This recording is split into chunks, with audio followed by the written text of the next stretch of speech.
നീ എന്തിനാ ഇപ്പൊ ഇങ്ങോട്ട് വന്നത്? ഞാൻ എന്റെ വീട്ടിലേക്കല്ലാതെ പിന്നെ വേറെ എങ്ങോട്ടാ പോവേണ്ടത്? ഇതെന്റെ വീടാണ്. ഇവിടെ ഞാൻ പറഞ്ഞത് നടക്കണം. നിങ്ങൾക്ക് മാത്രമായിട്ട് അങ്ങനെ ഇവിടെ ഒരു വീടില്ല. എന്റേത് നിന്റേതെന്ന് കണക്ക് പറയാതെ ആ കൈ അങ്ങോട്ട് മാറ്റി സോമേട്ടാ. നീ നാളത്തേക്ക് കയറണ്ട.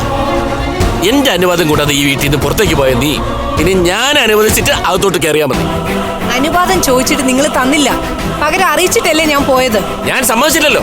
അതിപ്പോ എന്റെ കുറ്റമല്ലല്ലോ. പറയാനുള്ളത് ഞാൻ പറഞ്ഞു. ഇന്നെന്തായാലും നീ ഇങ്ങോട്ട് കയറണ്ട. ആങ്ങളുടെ മക്കളുടെ കല്യാണമാണല്ലോ നിനക്ക് പ്രധാനം. നീ പഞ്ചരത്തിൽ പോയി അട്ടിപ്പേരടക്ക്. അപ്പൊ എന്നെ അകത്തേക്ക് കയറാൻ നിങ്ങൾ സമ്മതിക്കില്ല? ഇല്ല. ഇനി നീ അകത്തേക്ക് കയറാൻ നോക്കിയാൽ നിന്റെ മുട്ടുകാലം ഞാൻ തല്ലുപിടി. എങ്കിൽ അതൊന്ന് കാണണമല്ലോ. വിടാനാ പറഞ്ഞേ.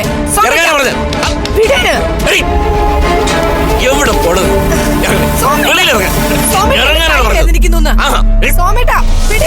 ഞാൻ പറഞ്ഞത് കേൾക്കത്തതിന് എനിക്ക് വേണ്ട.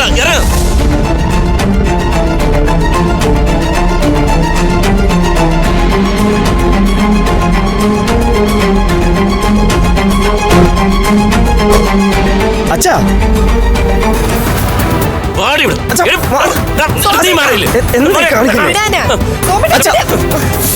അഹങ്കാരിയാണോ നിന്റെ അമ്മ? ഞാൻ എന്ത് അഹങ്കാരം കാണിച്ചു എന്നാ നിന്റെ അച്ഛൻ ഈ പറയുന്ന മോനെ?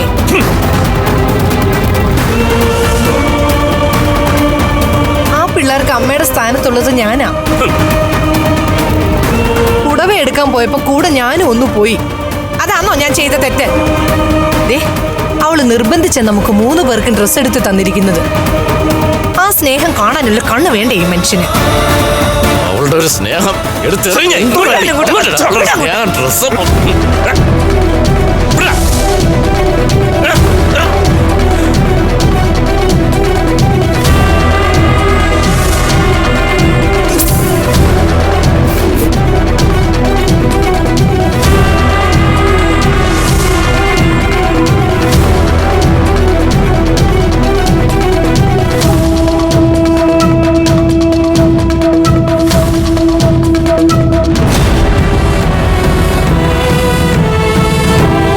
എന്തോന്നാ അച്ഛത്?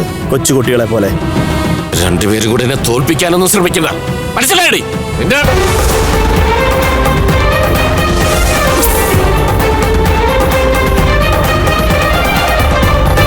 ഒരു കുടുംബത്തിൽ എന്തിനാച്ചാ നമ്മൾ തമ്മിൽ തോൽവിയുടെയും ജയത്തിന്റെ കണക്കൊക്കെ?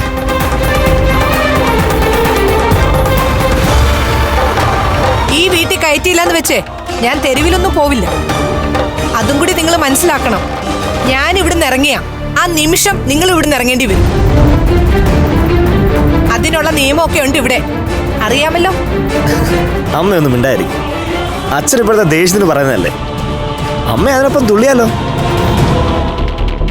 അമ്മ ആരും തടയില്ല.